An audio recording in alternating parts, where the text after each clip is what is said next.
Hey everyone, I just want to quickly welcome you. And we're going to be kicking off the kitchen table climate conversations with an inspiring poem called Earthrise by Amanda Gorman. So enjoy.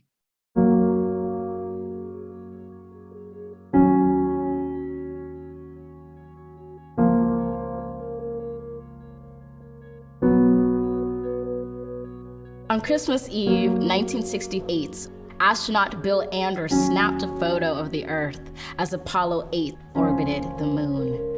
Those three guys were surprised to see from their eyes a planet looked like an Earthrise, a blue orb hovering over the moon's gray horizon with deep oceans and silver skies. It was our world's first glance at itself, our first chance to see a shared reality, a declared stance, and a commonality, a glimpse into our planet's mirror. And as threats drew nearer, our own urgency became clearer as we realized that we hold nothing dearer than this floating body we all call home.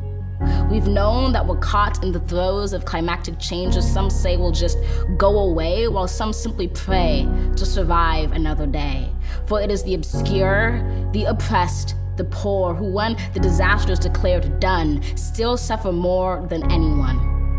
Climate change is the single greatest challenge of our time. Of this, you're certainly aware. It's saddening, but I cannot spare you from knowing an inconvenient fact, because it's getting the facts straight that gets us to act and not to wait. So I tell you this not to scare you, but to prepare you, to dare you to dream a different reality where, despite disparities, we all care to protect this world, this riddled blue marvel, this little true marvel, to master the verve and the nerve to see how we can serve our planet. You don't need to be a politician to make it your mission to conserve, to protect, to preserve that one and only home that is ours. To use your unique power to give next generations the planet they deserve. We are demonstrating, creating, advocating. We heed this inconvenient truth because we need to be anything but lenient with the future of our youth. And while this is a training in sustaining the future of our planet, there is no rehearsal. The time is now, because the reversal of harm and protection of a future so universal should be anything but controversial. So, Earth, pale blue dots, we will fail you not. Just as we chose to go to the moon, we know it's never too soon to choose hope. We choose to do more than cope with climate change. We choose to end it. We refuse to lose. We do this and more, not because it's very easy or nice, but because it is necessary. Because with every dawn we carry the weight of the fates of this celestial body orbiting a star, and as heavy as that weight sounded, it doesn't hold us down, but it keeps us grounded, steady, ready, because an environmental movement of this size is simply another form of an Earthrise. To see it, close your eyes, visualize that all of us in this room and outside of these walls or in these halls, all of us change makers, or in a spacecraft floating like a silver raft in space, and we see the face of a planet anew. We relish the view, we witness its round green and brilliant blue, which inspires us to ask deeply, wholly, what can we do? Open your eyes, know the future of this wise planet is right in sight, right in all of us. Trust this earth uprising, all of us bring light to exciting solutions never tried before, for it is our hope that implores us at our uncompromising core to keep rising up for an earth more than worth fighting for.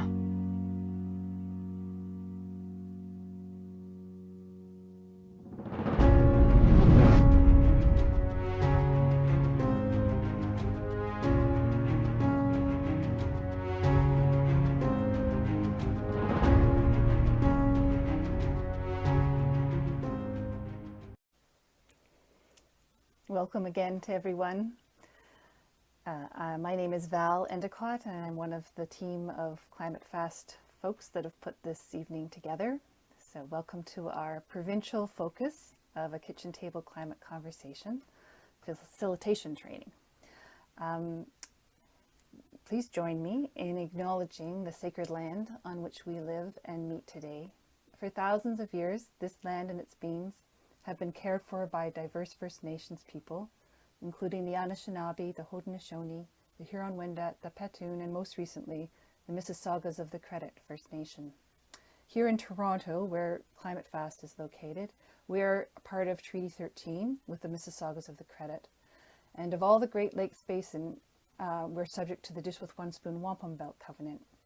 We remind ourselves that this covenant between the Haudenosaunee Confederacy and the Confederacy of the Ojibwe and allied nations, a long time ago, calls on everyone to peaceably share and care for the land and the living beings around the Great Lakes. As we know, when European settlers arrived, they entered into treaties with the indigenous peoples, but the settlers and their descendants did not honor those treaties. We live on this land as a legacy of the bad faith of many agents of the colonial government. We bear the responsibility to redress the harms caused and to work to build right relations. Towards this end, I'll highlight tonight the ongoing battle in Grassy Narrows near Kenora, Ontario. When I was a child, it was discovered that a pulp and paper mill was polluting the water and causing mercury poisoning in Grassy Narrows. Finally, in 2017, the previous Ontario government pledged $85 million to clean up the mercury. It is an ongoing problem, but now the Grassy Narrows people are fighting on other fronts as well. They're being threatened by logging and mining interests. In 2018, they enacted a land declaration enshrining into their law a ban on all mineral staking, exploration, mining, and logging. Yet, since the Ford government has come into office, the number of staked claims in the territory has gone from a few hundred to nearly 4,000. And at the same time, the Ford government is starting to plan for more industrial logging there and has granted 8 new mining permits without consulting or even notifying the nation. These permits allow for drilling in Grassy Narrows' sovereign and protected area. The threat of mining and logging compounds the harms already done to Grassy Narrows. In the words of the Chief Randy Fobister, we are on a healing path for our people, and the forest is our treatment center. Good land will heal our people from all the damage the government has been pushing on us. That's reconciliation. Let us use our land to heal. Now, collective action actually did help stop Trillium Gold from drilling in Grassy Narrows territory in just 2021. So we can help again. The David Suzuki Foundation's petition on stopping logging and mining in the Grassy Narrows territory will be put in the chat, and we welcome you all to read more about it and to sign that petition. Thank you. So now I'm going to hand the mic, I guess, back to Sandra, who's going to review the agenda for this evening. Thank you.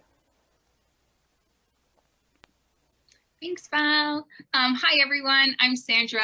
A big welcome to everyone this evening for Talking Climate in Ontario. This is just a quick snapshot of what we're going to be going through today. So we're going to be kicking off with an introduction to kitchen table climate conversations and how to talk about it. This will be followed by some breakouts where we're going to practice actually starting conversations, leading into then what climate impacts look like in Ontario rather, and then envisioning those conversations. So we'll be breaking out again, and then we'll be wrapping up with what's next. Next slide. Perfect. So just some guidelines for this evening. Just please remember to stay on mute tonight while we are presenting. You'll have plenty of time to create some dialogue in the breakout rooms. Feel free to use the reaction buttons if you like something you've heard or seen. If you have any questions or difficulties, please feel free to pop it in the chat or reach out to one of our tech people or facilitators if you wish. We do have subtitles and transcription on as well. And just FYI for everyone, we are recording this main session. It will be posted to YouTube later on, and just as a resource for education to anyone who was unable to make it tonight. So with that said, I'm going to pass it over to Colleen to introduce KTCC. Over to you, Hi, Colleen. thank you. Hi, everyone. So the KTCC, so a lot of you I see have already been part of a workshop or attended a conversation before, but some of you haven't. So I'd like to do a brief introduction to the KTCC itself. And I'll start by saying the concept originated about 3 years ago with a group of us sitting around an actual table. It was nice at that time, we could sit around an actual table and talking about just how hard it is to talk about the climate. And we decided we wanted to try to help empower people to do that. So the first thing we did was actually come up with a purpose.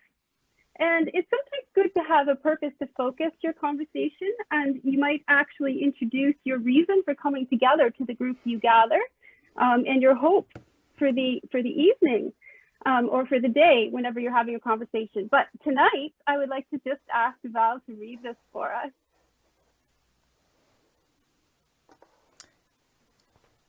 To acknowledge the threats, impacts, and challenges we face and the vital need for climate justice. To spend some time expressing feelings, fostering connection, empowering and inspiring each other. To imagine a just, healthy, and climate-safe province. Explore solutions and help people confidently take action personally and in their community. And to encourage advocacy for strong climate agendas at every level of government. Thank you, Val. And actually, we have a little video to show just to sort of frame what the conversations are about. So I'm going to stop sharing and just invite Ray to share the video. It can be daunting to talk about things like the climate crisis. It can be hard to bring it up at the dinner table or while working alongside co-workers. There just doesn't seem to be an appropriate time or space. And yet, the impacts of the crises we face are only going to intensify. Things like biodiversity loss, extreme weather events, social injustice and wealth imbalances, and health repercussions like that manifest by the pandemic. These impacts stem from and reflect the inequities and imbalances in our society. They are unfairly distributed and experienced disproportionately by certain communities, including racialized communities, the vulnerable, the global south, and island states. Given the state of emergency that we're in, and the impacts already ongoing, it is urgent that we act together, and it will make a difference if we advocate for the actions and solutions we need to see to ensure a livable future, to safeguard the next generations, and to protect and prioritize people and the planet. This is where the kitchen table climate conversations come in. We suggest that you invite people around your virtual table, whether they are friends, family members, neighbors, co-workers, or perhaps members of local groups that you can work collectively with, or local leaders who can help move solutions along, and that you hold a somewhat structured but welcoming conversation about climate justice, a just recovery, the possibility of a better world if we work together. In this dedicated space, we can acknowledge what we face, share ideas, and envision a better future. Our conversations can help us figure out how best to support one another and what the best things are to do. They can help us move forward with a degree of hope and collective support. We are asking that you consider holding an online kitchen table climate conversation, and we're here to help. You can reach out through the website contact form or at ktcc@climatefast.ca. The role that you would play as host or facilitator for these conversations is a key for opening up the possibility of a better world. Thank you, Ray. I'm going to screen share again. This is a bit of a challenge for me, but I'm managing it. So here's what an agenda generally looks like for a KTCC. And we suggest, like we said in the video, that we start with acknowledging what is actually happening and why it matters. And that can, for your group, look like showing a bit of science. It depends on where your group is and how much they already know about things. But it can also look like just asking the participants what they notice, the impacts they notice, and what they're seeing around them. And we do suggest you move fairly quickly from this sense of urgency, and sometimes it's anxiety provoking, right? So move fairly quickly into hope and what we can do about it and how we can move into action together. And hopefully by the end, you have some sense of connection that you've built and something that your group can do right away. So that's the general flow that we usually suggest for your conversation. And I just wanted to touch on what we are actually asking a little bit more. As a host, you're the person with the connections, and you're the trusted person that your group has contact with, or that you can, so you're the person who would reach out and actually invite people around the table. You're not necessarily the one that would lead it, but you could be. And if you're not, you could introduce the co-facilitator or the person helping you to your group. So you're basically the contact. And the facilitator is the one who usually does the leading of the conversation, and you can do both. I know a lot of people here have actually already done both. And we do have some resources, and we're going to talk a little bit later about how to keep the conversational flow going and mind the time and things like that for if you are doing the facilitating. And I just wanted to say that we had a few challenges. We had the challenge of supporting people who wanted to host and facilitate, of the need for having tailored conversations because there are so many groups. And also COVID came along. So we did put some resources online, and on the left there you see the website, and you can find some things there. And I want to say that tonight when we present some ideas, and also when you look at the website, there are so many things you could talk about. You could spend an awful long time. So we do suggest some techniques for focusing in and making your conversation the right length of time. If you know your group a little bit, you can understand what they'd be most keen on hearing and most interested in, and what they care about the most. So you can narrow in on certain ideas.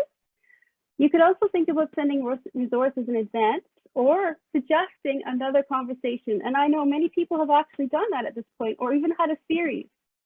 So that's possible as well. So I just want to end this brief introduction to try to give you an idea of what the KTCC is about with this picture. And I love this picture because it's an early teach-in, and almost everyone in this picture has gone on to do some kind of conversation, from a very formal sort of faith-based conversation all the way to a meeting on the front porch with neighbors and co-workers and the like. So it is really inspiring to see different people try different things and run their kitchen table climate conversations. And I'm just going to spend a little time now moving on to more general information about how to talk about the climate. And some of these tips, they apply for even if you're standing in line at a grocery store, or if you're doing a more structured conversation. And I want to say there are more and more resources out there about talking about the climate. And if you even just Google Catherine Hayhoe, and if somebody who's able to can spell her name in the chat, that would be great. You will find plenty of resources, but I want to highlight a couple of really, really good ones. And this one, okay, this is from the Talking Climate Handbook and the Climate Outreach People. And it's an acronym, and the acronym is REAL Talk. And we are going to, Lynn later on is going to dig into some of these techniques, but I wanted to just highlight 3 key ideas. And the first one is to do with the R, and that is the importance of finding common values in your group. So establishing a common ground. And that can happen in 2 ways. One, you can see a common theme for them, like they might love nature, or they might want to protect their families or their communities, or value kindness even. So you can find things that people can relate to with each other. And so in drawing out those key ideas is a good idea. So you can actually use does anyone else find that too? And words like that to help people. Now I have 3 more screens, and I've been told I have 2 minutes, so I'll try my best here. But the next one, the second part of the acronym is talk. So we're going to work on telling our story a bit in the breakouts, and that's part of becoming a trusted messenger. But the action piece I wanted to highlight, one of the key things is balancing that urgency with hope.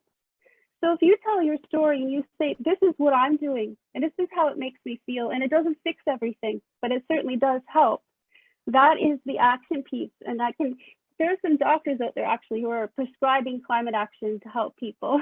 So it's actually one of the ways to get people to move into the idea of that they can do something if you explain that you are.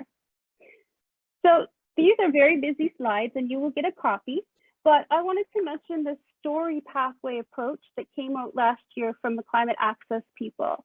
And they say the two challenges we have are literacy and proximity. So literacy means people don't know what they can do. They don't even really know why sometimes we're in the places that we're in. They advise using plain language, saying things like Canada's among the world's top polluters, and that can really motivate people and show them the challenge. Now, the challenge is like our impact section in the KTCC, and you will see that modeled a bit later. And the pathway is like the actions and solutions. And on a provincial level, I think very applicable provincially is making these examples local. Somebody mentioned wetlands earlier. You know, making the example local, the solutions that we need local, and making them seem possible is a good thing to do in the pathway, and emphasizing the benefits. I'm going to show you my last screen, and then I'll give over to Lynn. But these are benefits, and I think these frames would resonate as benefits in the province very well.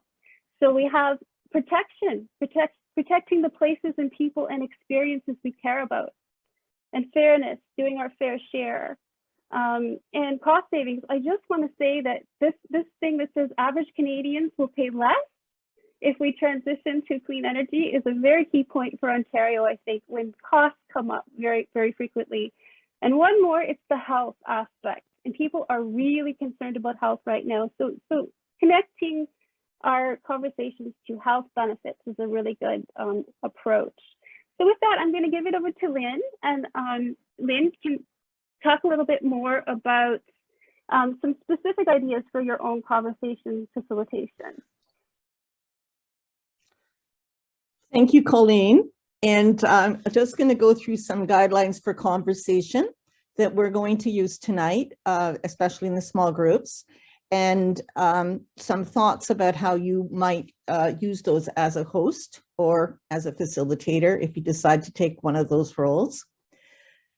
So we want to keep our time and our focus as we go through an agenda, because there's several parts to these conversations. They're structured, and we want to give people a chance to touch each of those parts of the conversation if we can. We want to make space for everyone to speak, and we want to encourage people not to interrupt. So these are guidelines you could go through at the beginning of your conversation.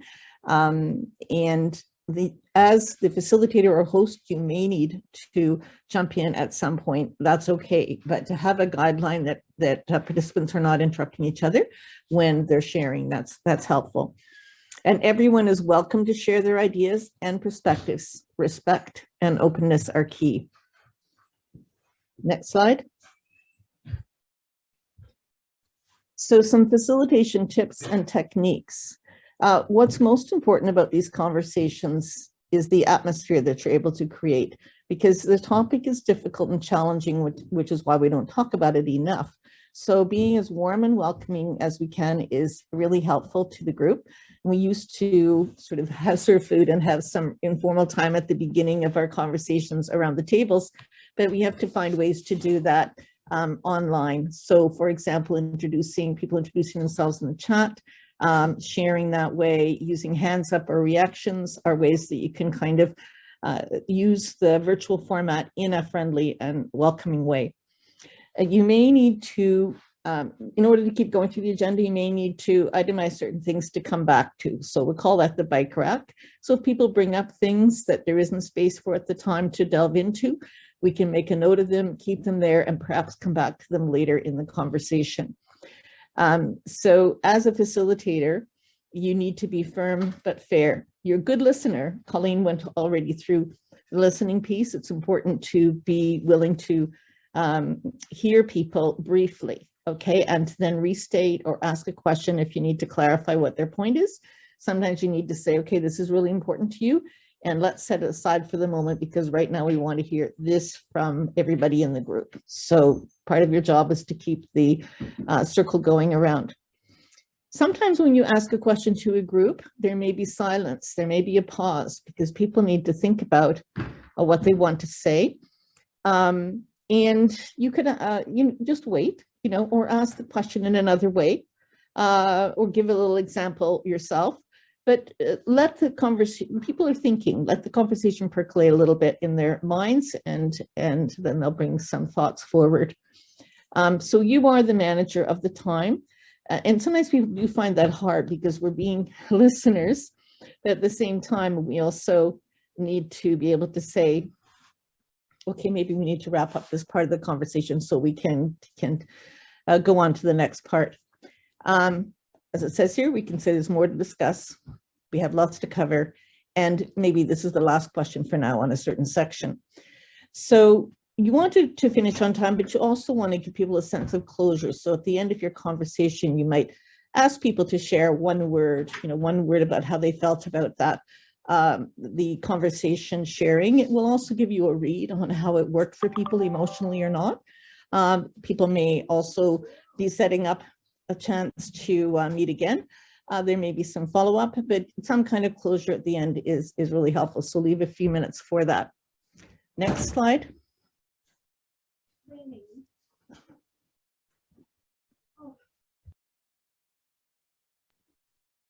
Okay, so we're now going to look at starting a conversation. So we're going to have small groups, we'll have breakouts. And what we'll want to do is share what our motivations are for wanting to talk and raise awareness ahead of the provincial election.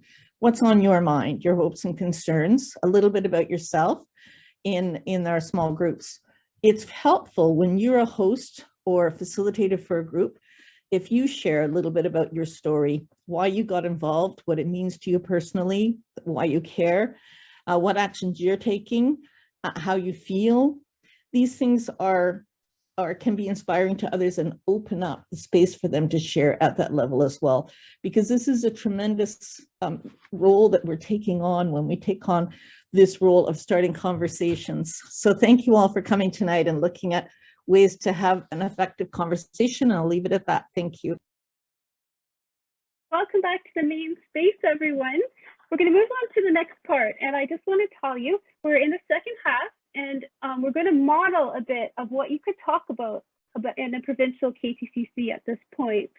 And I just want to remind you, these are ideas and examples that for your conversation, you can include as much or as little as you're comfortable with.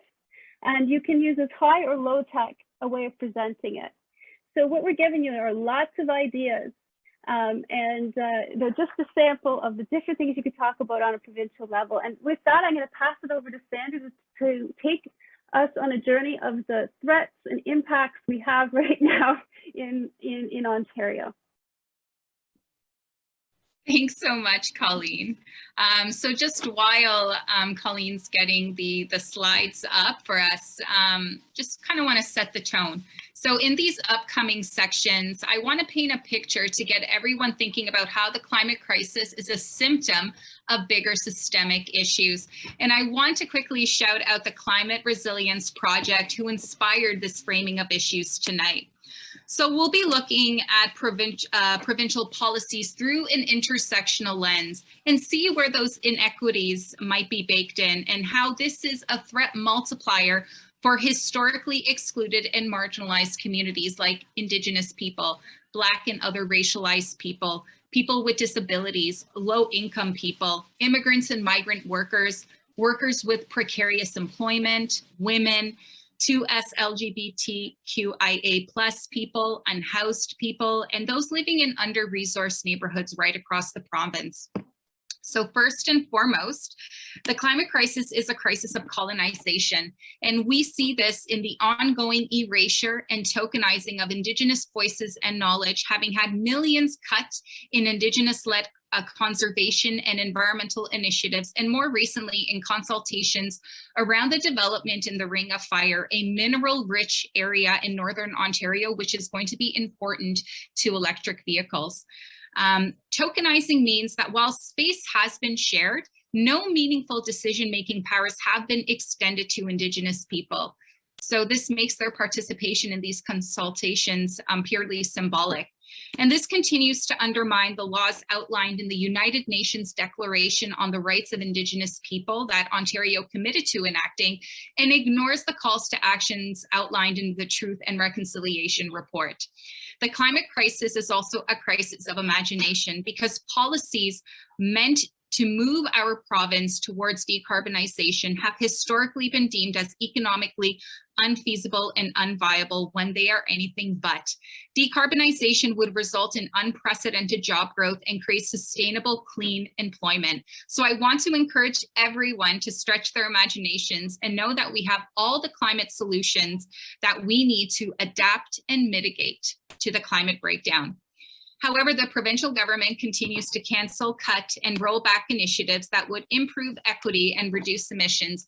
And as of now, the provincial government has no clear plan on how to achieve our 2030 climate targets. Next slide, please. So with no real plans to address our climate realities, the provincial government is demonstrating a crisis of disconnect and social justice because it will be those most excluded from policy considerations that will continue to disproportionately suffer the impacts of climate delay and inaction. For example, the decision to cancel the 50 million tree project ignored tree inequity in low income and racialized communities who have fewer trees altogether, which makes them more vulnerable during extreme heat events due to the urban heat island effect. Now, urban heat islands occur when cities replace natural land cover with dense concentrations of pavement, buildings, and other surfaces that absorb and retain heat.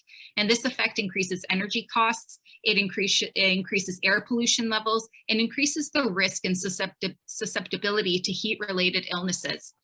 Additionally, the government's failure to protect our environment affects our non-human kin as well. So decisions like weakening protections for endangered species or accelerating development projects through the Greenbelt, which threatens protected forests and critical watersheds, and species at risk, which call it home. Next slide, please. And all of this demonstrates a crisis of care and compassion, further exacerbated by policies that devalue our most vulnerable and chronically underfunds a care economy. Remember that the pandemic is a symptom of the climate crisis, and public health mandates during this time have been in large part so not to overwhelm our already fractured healthcare system that has experienced billions in cuts. Ontario has the lowest nurse to population ratio in Canada, and a wage suppression legislation was passed anyway, impacting all public workers in the province, meaning less nurses and caregivers to go around. So with less people to give care, with less oversight, seniors were left vulnerable to infection. In fact, the provincial government's pandemic response has been tantamount to genocide, given the disproportionate impact COVID-19 had on our elders in care. And legislation was passed to prevent families from seeking justice against negligent long-term care homes. Next slide, please. So with little to no forward thinking, we can see that the climate crisis is also a crisis of responsibility. And we see this in the cutting of $500 million from education to prioritize the very unnecessary Highway 413. This cut meant less supports for students, like the cancellation of specialized programming and the cancellation of sorely needed repairs for schools across the province, putting more money into a project that would put millions tons more of emissions into our collective futures, burning through our carbon budget and leaving future generations to bear the brunt of global heating, as we are barely hanging on to that 1.5 degree threshold to ensure a livable planet. And this is on top of the increased risks to respiratory health, like asthma and childhood bronchitis, as a result of all that additional pollution from another unnecessary highway. Next, please. So we can also look at the dismantling of social support and assistance and begin to see the climate crisis as a crisis of unchecked power and hubris, where dominance and supremacy lives and humility, care, and responsibility is all but forgotten. Artists, innovators, renters, migrant workers, women and children suffered when billions were cut from programs meant to empower, uplift, enrich, and protect. Notably, the provincial government canceled a basic income pilot. So what happens to Ontarians in times of crisis. And then amplify that and think about what happens to vulnerable and marginalized Ontarians in the event of economic, environmental, health, or social shocks like a pandemic. So what might it look like if the government actually implemented a minimum social floor to ensure Ontarians were resilient in times of crisis? Next slide, please.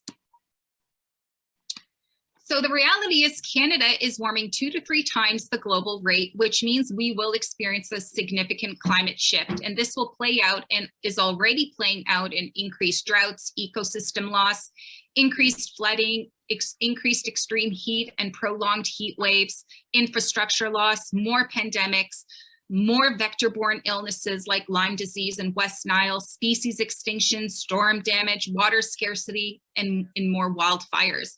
And it's really, really important to remember that there are people and communities globally who have been on the front lines of the climate breakdown for decades already, adapting and trying to survive. And next slide, please. So all of these aforementioned climate impacts would be difficult for anyone to manage, but it is a threat multiplier for marginalized and vulnerable communities who do not have the political visibility and are not centered in policy. So we've already seen this in the early inequitable rollout of vaccines in Ontario, and it is continually observed in Indigenous communities located next to polluting industries right across the province. So it's up to us to be change makers and advocate through an intersectional lens, because budgets reflect priorities. So why not prioritize equity and justice, and policies right futures? So let's make sure it's a safe and healthy future for everyone. Now I'm going to hand it over to Colleen to talk about how we get this done. Thank you, Sandra. So it can really help when you're doing your conversation to move from the section on impacts into a section on what working together can achieve, and to move into some more stories, success stories. So I encourage you to find a success story for your conversation that you can introduce. And we've got a few here.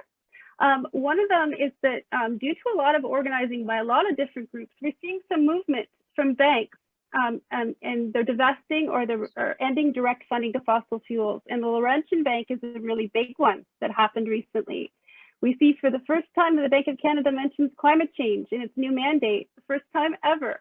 And that was due to people suggesting that, to Greenpeace sending comments and that type of thing. And so we see some movement. And I wanted to also point out the Indigenous resistance to fossil fuel across Turtle Island. It's prevented 1.8 billion megatons of pollution according to this recent report. So like working together does work. It does make change. Now on a local level, on a provincial level, I'm going to stop sharing and ask Ray to share this video. And some of you may see yourselves in this video actually after talking to you in the breakout. And if you would play it, Ray, that would be great.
So Lynn, if you want to lead us into the actions and solutions, that would be great.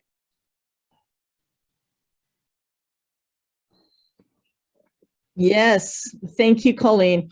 Just to say that when we do these conversations, each one is going to be different. So you are going to do some of the warming up parts that we did today, people introducing themselves, a little bit about the impact of climate and exploring what that's meant for people in your group.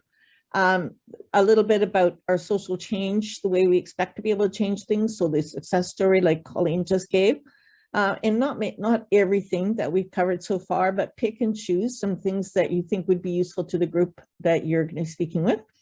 But one of the pieces that we really find useful and we put in every time, pretty much, I like to put this in every time, is what we call this quadrant exercise. It's a chance to look at what can we do, because people know there's a problem, but they don't always know what to do. Like more than half of people in the city of Toronto in a survey said they don't know what to do about climate change. So this kind of exercise gives people a chance to realize that there are some things that can be done. So we look at it from both the individual, the community, the business and industry side, and also from government. What can each level do? And so we're going to just have a chance to put a few responses in the chat that you might think of, because we're just going to spend 2 or 3 minutes on this rather than the longer time we would put in a conversation that we hold. One of the things we want people to see from this exercise is that while there are things you can do as an individual, and those are important, those are contributions, they can be affected by your community, businesses, and government policies in terms of how much you can actually do as an individual. So let's see what people pop into the chat about individual things a person might do on your own. They might be things you're already doing. Okay, one of the youth is suing the provincial government, Shaylin from Peterborough. Yes, thank you. Taking the government to court, that's something you can do as an individual. Let's see a couple more ideas of what people do. What do you do as an individual to reduce your climate impact? You reuse your bags, retrofit your home, dedicate 1 day a week to eat vegetarian, talk to my MP, MPP councillor, cycle and walk, drive less. So those are all fantastic contributions. And vote, very important. We all can vote, we can volunteer, we can become engaged, we can be facilitators for conversations. So there's many ways as individuals can go. I would chain myself to a coal digger, write letters to the editor, climate webinar, letters to politicians. There's lots. So there's lots we can do. Let's take a look at what as a community we might be able to do. Are the community projects you're aware of or initiatives that make a difference locally? That came up in our discussion, that there were things that people might pick up on to take action on that benefit others in their community as well as involving themselves. Community gardens, fabulous. A Citizen River project, donation, fantastic. Reuse, reuse, recycle. A condo, getting your condo organized to recycle, that's great. I don't know what the dam campaign is, but sounds good. Don River cleanup, local shops, KTCC's donations, very important. Donations to environmental offense, other donations. Joined an environmental action committee with your municipality. That is so fabulous, because that will lead to policy change. Getting boulevard trees, geothermal district heating, committee at the Conservation Authority, sowing my own clothes. Lots of ideas that we can do at the community. Sitting on a municipal board or committee, it's great. It's fabulous. What about business and industry? Let's pop some ideas in the chat there that people can, changes that could be done by businesses or industry in your community. If things that you've seen. Organic farms, yep, farming can go organic. The banks can stop funding fossil fuels. Start a working group at your organization. Solidarity with Indigenous peoples to stop infrastructure. Emphasizing consultation, speak up about it, use less plastic. Yeah, bring your own containers, yes. And companies can support that by Yeah, redistributing waste food. Food waste is a huge contributor to emissions through methane and just to waste of all the agriculture that's gone into making that food, and then it's wasted. So that's a really important one. Local farmers markets, local purchasing, general strike. No greenwashing. Yeah, not let business industry get away with greenwashing. Ask them to work with the unions. So unions in workplaces can make a difference too. Yeah, environmentally friendly products have to be available for you to buy them, right? So there's a combination between consumer demand and what government, industry and business can do. Okay, let's just take a couple of ideas about what government can do. What can government do that would support the changes that we want to see, that would do that structural change that we know that we need? What do we need from government? We know that the current government we have right now is doing all the bad things that Sandra just outlined. What do we need them to do? Support public transit, incentivize low carbon choices, community gardens, pension plans, government high tax carbon. We could certainly tax carbon more. Sell TMX, promote and invest in clean energy and electrification, very important. Stop canceling green projects. Universal basic income. So equity is very important too. We're not going to get where we need to go in an inequitable society that we have right now. Zoning, supporting low emission buildings, treat it like an emergency. More walkable cities, fossil fuel treaty, yes, getting that sign on, there's a link there, follow that. Stop subsidizing fossil fuel, affordable housing, wealth tax, no unnecessary highways, enhance, not minimize environmental assessments, collect and use data. Okay, we're getting lots of fabulous ideas. So the idea when you're doing this conversation is that there are things we can do. And maybe people will get excited and decide here's a project that we want to do, because by the end of your conversation, you want to be looking at the action piece. In fact, let's go and look at the next slide, please. See what we have there. Yes, so you want to think about that. Does your county or municipality have a climate action plan? Have you passed the climate emergency declaration? Because we don't get anywhere if we don't actually treat it like an emergency, which is one of the things that Greta says. So find that out for your group. And if we have a chance to go and do these in swing ridings and ridings that we may not actually live in, you want to ask somebody to research this for you so that you can bring that information to the conversation. So political action, you can write, email, text, etc. You can raise concerns at all candidates meetings. You can support and encourage candidates that make climate justice a true priority. So there may be named climate champions in certain ridings. You can vote and you can volunteer. Those are all really important. The fossil fuel non-proliferation treaty was mentioned as well as we went through. And we are forming something called the Ontario Climate Emergency Campaign, which will have room for everyone to get involved in as we go. Okay, thank you for putting up the list of what Ontarians are concerned about. So you can see that right now, climate change in the environment is down at 21%, whereas COVID is up at 60%. However, look at rising cost of living, the healthcare system, housing. Those are all even more present in people's minds. So linking climate action to progress in these other areas can be really helpful and meaningful. We know that certainly we're very concerned about COVID deaths, of course, but deaths from air pollution are even many more times what the COVID deaths are. And so we will be increasing people's health by walking, cycling, using transit, and reducing our emissions. So linking these together can really make a difference. It was interesting that transportation is low down there and on the list, and the kind of solution that Doug Ford has to everything, like let's build more highways, is not really what people are looking for if you look at what their concerns are on this. So we have that to follow. Okay, next one, please. So vote and volunteer. GreenPAC is hoping to do debates in many ridings, so you may be interested in helping with a debate, or some of the people that come to your conversation may want to get involved.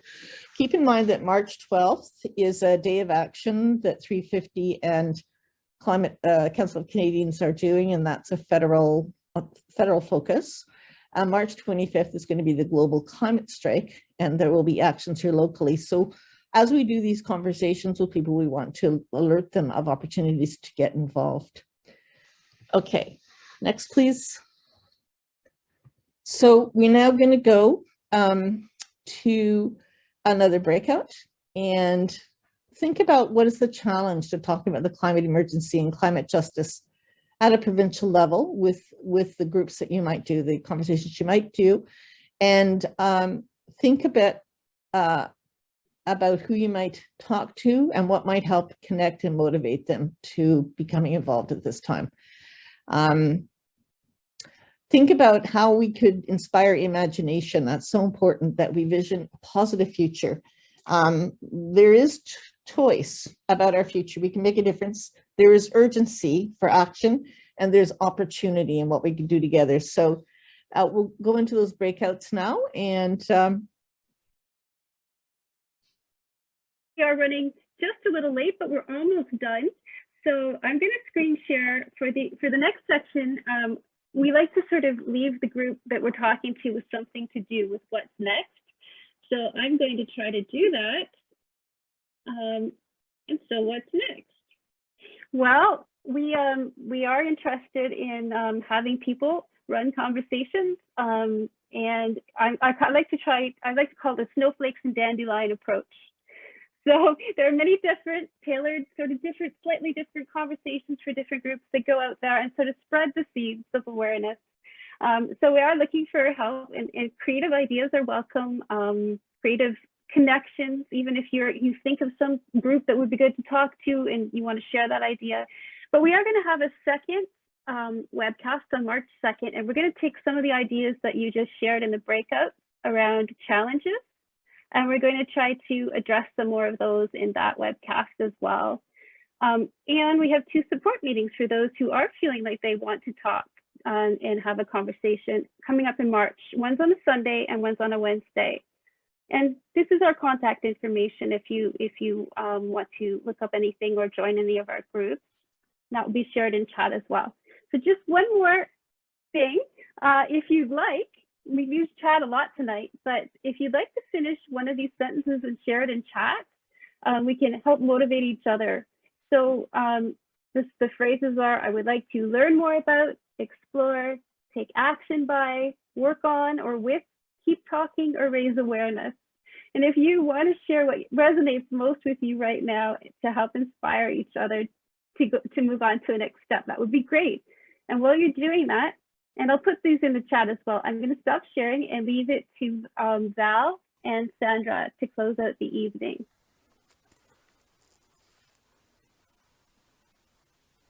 Oh my goodness. Okay, we're already there. So I guess I just want to thank everybody for joining us today, for being open to learning, for enthusiastically participating in my first ever KTCC. So this was fantastic for me, and you've made it all possible. But also, if I can ask everybody to turn on their camera so we can take a nice little group shot to kind of document. Oh, sorry, Val, go for it. Sandra, I don't want to forget to also remind people to fill out a survey that will be linked in the chat. And I also wanted to thank the behind the scenes folks that, you've seen some of us because we've been facilitating and speaking, and many thanks to those who spoke. But also our tech crew was Mark and Ray and Sharon in behind. And also a special thanks to Colleen, who is the one that spearheads this effort for us and really pulls it all together. So just wanted to make sure that those people were properly thanked. Okay, now for your picture, Sandra. I was going to get there. I wasn't going to forget. But anyway, so if I can just get everyone, everyone's on camera right now. So if everyone wants to say cheese and wave, that would be great. Wonderful. And then I'm just going to do our second screen because we've got quite a few people. Awesome. So with that said, we're actually finishing right on time. So thank you again for joining our kitchen table climate conversations. And I hope you're all walking away with a little bit more comfort and knowledge to talk climate in Ontario, and look forward to seeing you at the second session. Cheers. Thank you.